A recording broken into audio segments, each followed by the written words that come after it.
नमस्ते। आज की इस चर्चा में हम वैदिक ज्योतिष के एक ऐसे रहस्य से पर्दा उठाने वाले हैं जो सच में किसी जादू से कम नहीं है। हम जन्म कुंडली के उस असली राजा की बात कर रहे हैं जिसे आत्मकारक कहा जाता है। ये एक ऐसी चाबी है जो हमारी छिपी हुई क्षमता और सफलता के दरवाजे खोल सकती है। तो चलिए शुरू करते हैं। चलिए इसमें थोड़ा गहराई से उतरते हैं। क्या कभी ऐसा लगा है कि जिंदगी में एक ही तरह की परेशानियां बार बार घूम फिर कर वापस आ रही हैं? ऐसा क्यों लगता है कि कोई अनजानी शक्ति हमें बार बार एक ही दिशा में धकेल रही है, भले ही हमारा दिमाग कुछ और ही चाहता हो? ये एक बहुत ही आम उलझन है और आज इस विश्लेषण में हम इसी रहस्य को पूरी तरह सुलझाने वाले हैं। सदियों से एक बात कही जाती है कि अगर जन्म कुंडली एक बड़ा सा राज्य है तो एक ग्रह ऐसा है जो सीधे सिंहासन पर बैठता है।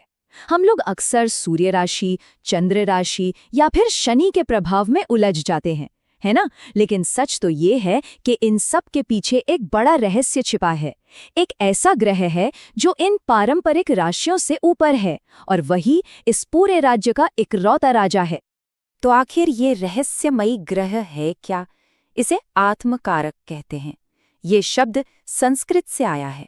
आत्मा यानी सोल और कारक यानी सूचक। आसान भाषा में कहें तो ये हमारी आत्मा का सबसे बड़ा गाइड है। इसे कर्मों का एक बहुत ही सख्त पर उतना ही प्यार करने वाला ट्यूटर या गुरु मान लीजिए। हमारा शरीर, हमारा मन शायद बदल जाए, लेकिन ये ग्रह उस शाश्वत आत्मा का सच्चा प्रतिनिधि है। अब मन में सवाल उठना लाजमी है कि इस राजा को ढूंढा कैसे जाए। ये सुनने में थोड़ा तकनीकी लगता है पर असल में बहुत ही आसान है। जेमिनी ज्योतिष के हिसाब से किसी भी कुंडली में जिस ग्रह की डिग्री सबसे ज्यादा होती है, 0 से लेके 30 डिग्री के बीच, बस वही आत्मकारक या AK होता है। तो कुंडली में जिसकी डिग्री सबसे हाई, समझ लीजिए वही बॉस है। लेकिन एक सेकंड रुकिए, यहाँ एक छोटा सा ट्विस्ट है। एक छाया ग्रह ऐसा है जिसे इस शाही रेस से बिल्कुल बाहर रखा गया है और वो है केतु। क्यों? क्योंकि केतु तो मोक्ष यानी मुक्ति का प्रतीक है। उसके पास तो अब पूरी करने के लिए कोई सांसारिक इच्छा बची ही नहीं है। तो जरा सोचिए, जो सब कुछ पहले ही छोड़ चुका हो वो भला इस सिंहासन पर बैठने में दिलचस्पी क्यों लेगा? और ये सूची बहुत ही खूबसूरती से हमारे कर्मों का पूरा ब्लूप्रिंट सामने लाती है। हर ग्रह आत्मा के लिए एक अलग ही चैलेंज लेकर आता है। जैसे अगर आत्मकारक सूर्य है तो सबसे बड़ी चुनौती अपने अहंकार यानी ईगो को जीतना है। अगर चंद्रमा है तो मन की लहरों के बीच शांति खोजना सीखना होगा। मंगल अपने गुस्से को एक रक्षक ऊर्जा में बदलना सिखाता है। बुध सिखाता है बिल्कुल सच बोलना। गुरु सिखाता है कि जिंदगी भर एक छात्र बने रहना चाहिए। शुक्र सिखाता है बिना किसी स्वार्थ के प्रेम करना। और अगर शनि आत्मकारक है तो बिना शिकायत किए कड़ी मेहनत और दूसरों की सेवा करनी होती है। इसे समझना सच में एक बहुत गहरा अनुभव है। कर्मों की पहेली को तो हमने समझ लिया, पर इसका समाधान क्या है? इसका जवाब बिल्कुल सामने है। आत्मकारक जिस किसी भी चीज को दर्शाता है उस पर महारत हासिल करनी होगी, और वो भी बिल्कुल बिना किसी अहंकार के। जब हम इस ग्रह के हिसाब से खुद को ढाल लेते हैं तो पूरा ब्रह्मांड साथ देने लगता है। बस शर्त एक ही है, अपनी ईगो को दरवाजे के बाहर छोड़ना पड़ेगा।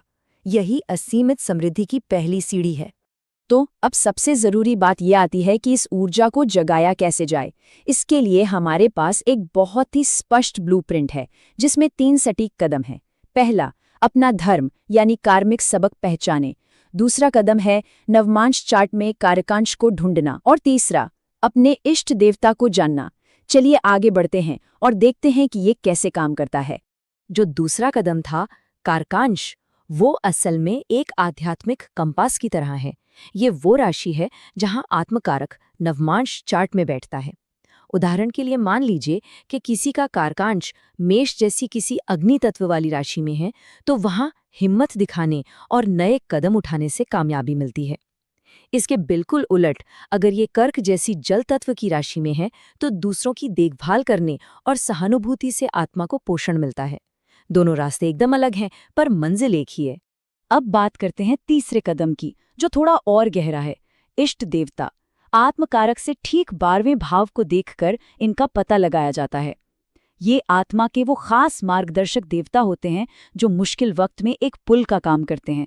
जब जिंदगी में कोहरा छा जाता है या ग्रह दशा खराब चल रही होती है, तब यही ऊर्जा सही दिशा दिखाती है और आत्मा को शांति की तरफ ले जाती है।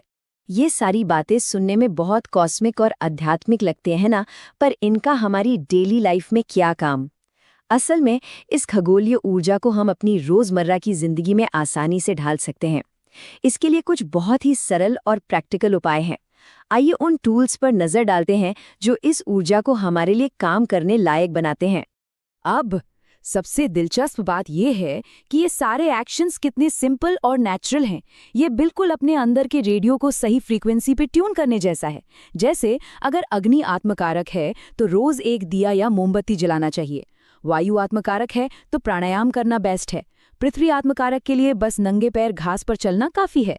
इसके साथ ही ग्रह के बीज मंत्र का 108 बार जाप करना और उसके खास दिन पर थोड़ा दान करना, ये छोटी छोटी बातें हमारी पूरी ऊर्जा को बेहतरीन तरीके से संतुलित कर देती हैं।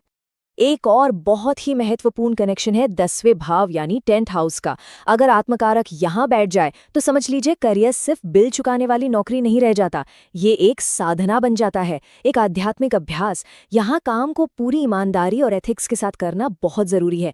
एक छोटा सा भी अनैतिक शॉर्टकट कामयाबी पर किसी बड़े सूर्य ग्रहण की तरह असर डाल सकता है, तो यहाँ कोई छल कपट बिल्कुल नहीं चलेगा। इस चर्चा के अंत में बस एक सवाल जरूर उठता है, क्या किस्मत से लड़ना चाहिए या उसे शालीनता के साथ पूरा करना चाहिए? अपने आत्मकारक को जानने का मतलब नियति से लड़ना नहीं है, बल्कि अपनी जिंदगी के जहाज की स्टीयरिंग व्हील को अपने हाथ में लेना है। अपनी आत्मा के स्वभाव के खिलाफ जाना बंद करके उसे वही दें जो वो वाकई चाहती है। इसी विचार के साथ इस विश्लेषण को यहीं विराम देते हैं। इस खोज में शामिल होने के लिए बहुत बहुत शुक्रिया।